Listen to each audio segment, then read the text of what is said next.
আলহামদুলিল্লাহি রাব্বিল আলামিন। আসসালাতু আসসালামু আলাইকা লা সাইয়্যিদুল মুরসালিন ওয়া আলিহি ওয়া সাহবিহি আজমাইন। সমস্ত প্রশংসা একমাত্র মহান আল্লাহ তাআলার জন্য এবং লাখো কোটি বরং তার চেয়ে বেশি দুরূদ ও সালাম শ্রেষ্ঠ নবী, প্রিয় নবী, নবীদের নবী রসুলে পাক সাল্লাল্লাহু আলাইহি সাল্লামের উপর এবং সকল মুসলমান ভাই বোনদের প্রতি আমার আন্তরিক সালাম। আসসালামু আলাইকুম ওয়া রাহমাতুল্লাহি ওয়া বারাকাতুহু। সম্মানিত ভিউয়ার্স, আশা করি মহান আল্লাহ তাআলার অশেষ রহমতে সকলে ভালো আছেন। তাই আসুন শুকরিয়া তান বলি আলহামদুলিল্লাহ।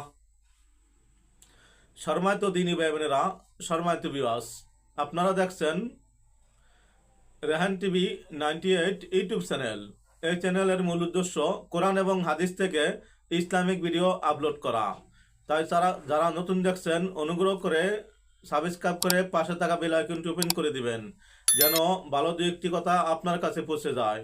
সম্মানিত ভিউয়ার্স, আজকে আমাদের বিষয় হচ্ছে শয়তানের মোকাবেলা এবং আল্লাহ প্রাপ্তির উপায়। আল্লাহ প্রাপ্তির উপায় অতি সহজ, যদি থাকে আল্লাহ তাআলার রহমত। শয়তান থেকে বাঁচা বড় কঠিন, আবার বাঁচা বড় সহজ যদি থাকে আল্লাহর রহমত। আসুন আমরা মহান আল্লাহ তাআলার উপর ভরসা করি এবং সদা চেষ্টা করি শয়তান থেকে বাঁচার জন্য, দুনিয়া আখিরাতে কামিয়াব হওয়ার জন্য। তাই তো মহান আল্লাহ তাআলা পবিত্র কালামুল্লাহ শরীফের সূরা মুমিনুন আয়াত নং 1 এবং দ্বিতীয় আয়াতে বলেন, নিশ্চয় সে সকল ঈমানদার সফল কাম হয়েছে যাদের সালাতের মধ্যে খুশু বা আল্লাহভীতি রয়েছে। হাদিস শরীফে এসেছে, কোনো ব্যক্তির সালাতের মাঝে যতক্ষণ শরীর উপস্থিত থাকে ততক্ষণ তার কলব উপস্থিত না থাকলে আল্লাহ তাআলা ওই ব্যক্তির সালাত কবুল করেন না। দাইলামি শরীফ হাদিস নং 4840।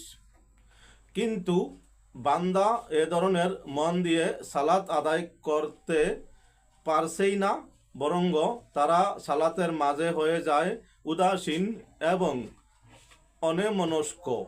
ইবাদতে দেহের উপস্থিতি থাকলেও মনের একাগ্রতা নিবদ্ধ রাখতে সক্ষম হয় না। সালাত সকল ইবাদতের মূল হওয়া সত্ত্বেও শয়তান ও নফস সালাত আদায়কারীর মনকে মুহূর্তের মধ্যে ঘুরিয়ে দেয়। ফলে মুসল্লির দেহ সালাতে থাকলেও তার ধ্যান চলে যায় পরিবার পরিজনের কাছে, ব্যবসা প্রতিষ্ঠানে, শহর বন্দরে, অফিস আদালতে এবং জাগতিক বিভিন্ন কর্মকাণ্ডের দিকে। অবস্থা এমন হয় যে সে কার ইবাদত করছে, কাকে রুকু সাজদা করছে, কার তেলাওয়াত করছে সে খেয়ালও হারিয়ে ফেলে। এমনই উদাসীন মন নিয়েই তার সালাত শেষ হয়। কোরআনের ভাষায় এ ধরনের মুসল্লিদের ক্ষেত্রে আল্লাহ তাআলার খুবই কঠিন বাণী উল্লেখ করেছেন, যেমন ওয়াইল নামক জাহান্নামের আযাব সেসব মুসল্লির জন্যে যারা সালাতে উদাসীন, অর্থাৎ ওই সব মুসল্লি যারা সালাতে আল্লাহ তাআলার ব্যতীত অন্য খেয়াল মগ্ন থাকে। সূরা মাউন আয়াত নং 4 এবং 5। স্মরণ রাখতে হবে যে সালাতের আরকান, মৌলিক ফরজ কাজগুলো যেগুলো আমাদের শরীর দ্বারা সম্পন্ন হয়, সেগুলো সালাত বিশুদ্ধ হবার জন্যে পূর্ব শর্ত। সেগুলোই হচ্ছে সালাতের আকৃতি আর একাগ্রতা, বিনয় ও নম্রতা, যা আমাদের কালব বা হৃদয় দ্বারা সম্পন্ন করতে হয়। উহা সালাত কবুল হওয়ার পূর্ব শর্ত। এটা ব্যতীত সালাত নিষ্ফল। যেমনইভাবে বিদ্যুৎবিহীন বিজলি বাতির ফিটিংস নিষ্ফল ও অকার্য।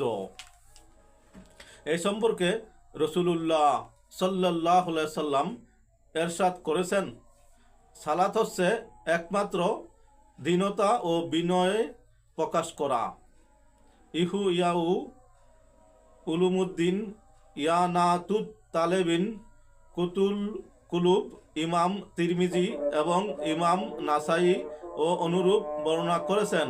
সালাত থেকে অসভ্য ও গর্হিত কাজ থেকে বিরত না রাখে সে সালাত ওই মুসল্লিকে মহান আল্লাহ তাআলা হতে আরো দূরে সরিয়ে দেয়, যেমন হাদিস শরীফে এসেছে। হযরত আবু হুরায়রা রাদিয়াল্লাহু তাআলা আনহু হতে বর্ণিত, নবী করিম সাল্লাল্লাহু আলাইহি সাল্লাম বলেছেন, এমন অনেক রোজাদার আছে যাদের রোজার ক্ষুধা ব্যতীত অন্য কোনো লাভ নেই। রাতের বেলায় এমন অনেক মুসল্লি রয়েছে যাদের সালাতের মাঝে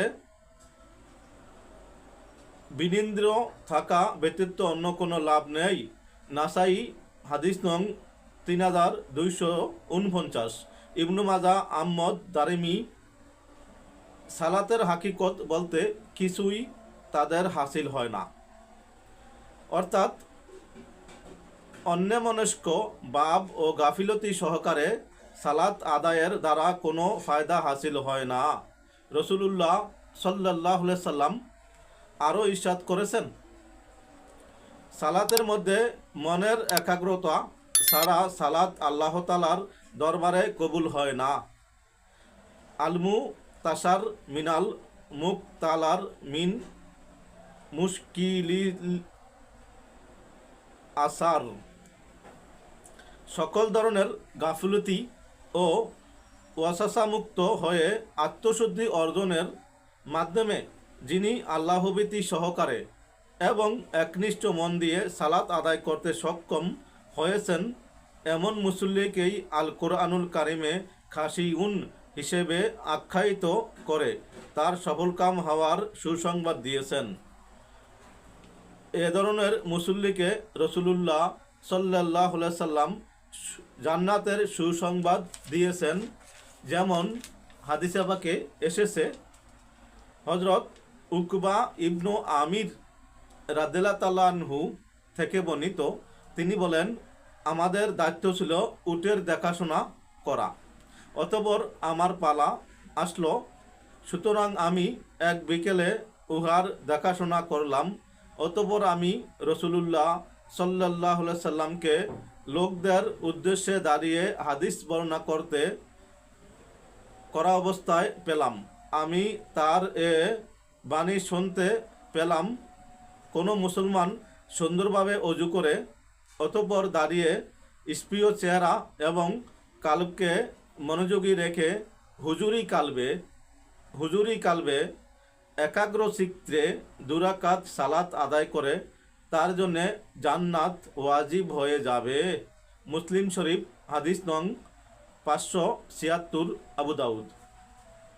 ওই ধরনের সালাত আদায়কারী নিষ্পাপ হয়ে যায়, যেমন হযরত ওসমান রাদিয়াল্লাহু তাআলা আনহু হতে বর্ণিত, তিনি বলেন, আমি রাসূলুল্লাহ সাল্লাল্লাহু আলাইহি সাল্লামকে বলতে শুনেছি, যে ব্যক্তি শরীয়তের নির্দেশ মোতাবিক অজু করে এবং নির্দেশ মোতাবিক খুজু সহকারে সালাত আদায় করে, সে ওই দিনের ন্যায় নিষ্পাপ হয়ে যায়, তার গুনাহগুলো থেকে বেরিয়ে যায় যেদিন তার মা তাকে প্রসব করেছে। তাবরানী হাদিস নং 149। আবু নুআইম ফিল হিলইয়া জামিউল আহাদিস কানজুল উম্মাল। অপর হাদিসে আসছে, হযরত উসমান রাদিয়াল্লাহু তাআলা আনহু হতে বর্ণিত, তিনি বলেন, রাসূলুল্লাহ সাল্লাল্লাহু আলাইহি সাল্লাম ইরশাদ করেছেন, যে ব্যক্তি আমার এ অজু করার ন্যায় অজু করবে এবং অতঃপর দুরাকাত সালাত আদায় করবে, যার মাঝে পার্থিব কোনো বিষয়ে মনে কল্পনা করবে না, তার পূর্বকৃত গুনাহ ক্ষমা করে দেওয়া হবে। মুস্তাক রাজু আবি আওয়ানা।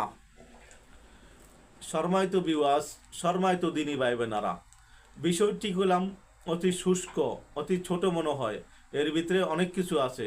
জানতে হলে দেখতে থাকুন রেহান টিভি 98 ইউটিউব চ্যানেল।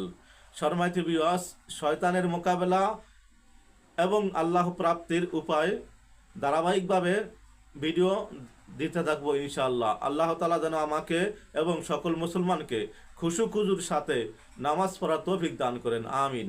সকলের কাছে দোয়া চাই এবং উপকার মনে হলে একটি সাবস্ক্রাইব চাই। বেশি বেশি শেয়ার ও লাইক করে অপর ভাইকে জানিয়ে দিবেন। আপনার একটি শেয়ারের কারণে যে কেউ আমল করবে সেই নাকি মহান আল্লাহ তাআলা আপনাকে দিতে পারেন। আসসালামু আলাইকুম ওয়া রাহমাতুল্লাহি ওয়া বারাকাতুহু।